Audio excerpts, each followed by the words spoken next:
All right, guys, welcome to the second edition of the Recruiting Report in the Gainesville Sun. I'm Edward Ashoff, and today, lots to talk about, last week's game, and what's in the future for Florida recruiting.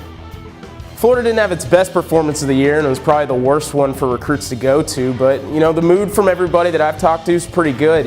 A lot of the recruits that Florida's already got, Hunter Joyer, Juwan Story, Jeff Driscoll, these guys are already saying that, hey, they're ready to come in, they're all fired up about what's going to happen next year.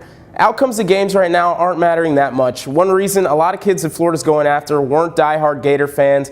Recruiting's gone to sort of that, business mode for some of them. And talking to Hunter Joyer, he said, the coaches are really upset about the loss, obviously. But one thing that's constant is, no one's freaking out at this point. No one's jumping ship in the class. No decommitments for Florida so far, and that's a good thing.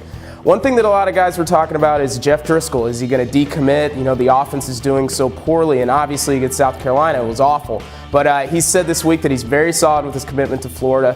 He plans on being the quarterback of the future, and the hype's only going to get bigger with him. With John Brantley struggling, is he going to be the guy that competes for the starting spot next year? So he's coming in January, so you guys should have those message board stories going with him and John Brantley competing.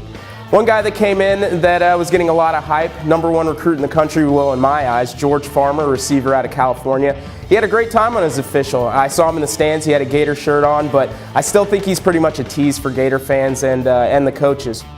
He came in with his teammate Marcus Lee. He could play safety, he could play wide receiver, but he probably fits into Florida's system as a safety. Both of them had a good time, but I still say that USC is going to lead for both these guys, and wherever George Farmer goes, I think that's where Marcus Lee goes.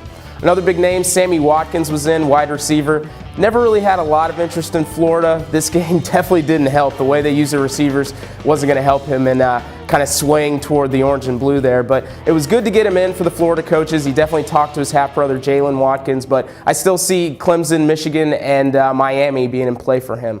The surprise visitors, Timmy Jernigan, the defensive tackle out of Lake City.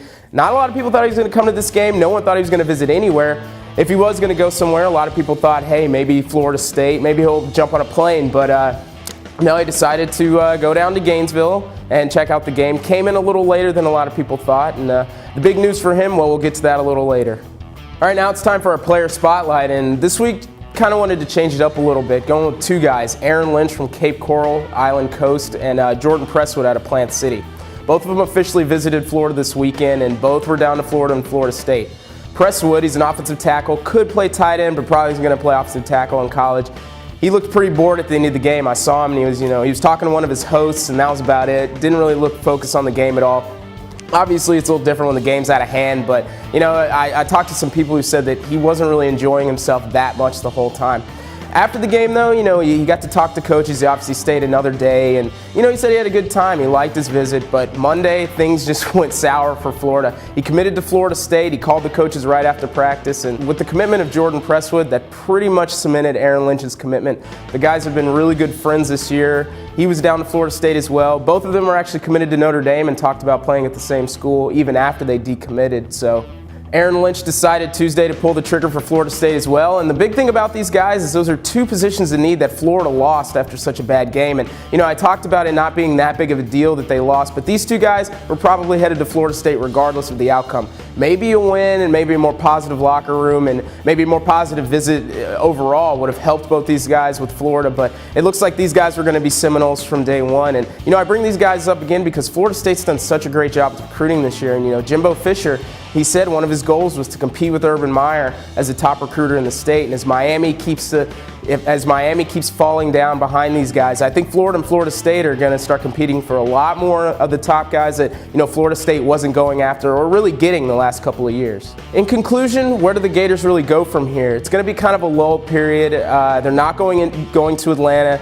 No one's going to really show for the Appalachian State game. The guys that will come in are probably guys who are already committed, or maybe some 2012 kids that they're really interested in. But, the recruiting visits right now that are going to be really big are coming in December. December 11th is going to be a huge recruiting weekend for the Gators. A lot of committed guys are coming in, and this is the time when coaches can sit down with prospects, get those committed guys in. It's kind of one of those big camaraderie deals. They love getting guys in when they have 2 days where they don't have to worry about preparing for a game. They can talk to them, schmooze, do all that stuff. They can go out with some of the other players. So Expect December 11th to be a big day and have a lot of big names come in. Timmy Jernigan came in Tuesday for the Florida-Ohio State basketball game, and I guess he's kind of been bad luck since Florida's basketball team didn't play so well and Florida didn't play so well against South Carolina, but it was big to get him back in Gainesville. He has a sister who lives here, and the big thing with him is kind of getting a change of lifestyle, and Gainesville doesn't really provide that, but the more that he hangs out with Florida's coaches, the more that he hangs out with Florida's players, and the more that he's on campus, it's only going to help Florida in the future. So Florida's definitely not out of the running for Timmy Jernigan, and while they're not in his top 4, expect the Gators to be in there at the end for him. Speaking of the defensive line, since Florida didn't get Aaron Lynch, they're going to take anyone and pretty much everyone who wants to come in and visit the defensive line. I think that's a huge position of need right now for Florida, and I think they had their mind on Aaron Lynch and really thought they'd get him. So Kurt Magid's a guy to look out for. Ray Drew out of Georgia. Both those guys, are coming in for official visits this year, so Florida's staff will definitely be big on them. Offensive line is also another issue for Florida in this recruiting class. They've got 3 guys, but I think they want at least one more. Marcus Jackson out of Vero Beach, he's committed to Miami. Florida's been really high on his list ever since he committed, so look out for him. And 2 other guys on the offensive line, Xavier Ward and Cameron Clear, are 2 guys that have been pretty interested in Florida. Florida's kind of getting back into it with Cameron Clear. I saw him over the summer, and he can play tight end or offensive tackle, probably be an offensive tackle. So those are guys to look out for with the next coming months in recruiting. All right, guys, that'll do it for the recruiting report. Tune in next week, and I'll have an in-depth look at recruiting as Florida and Florida State get together.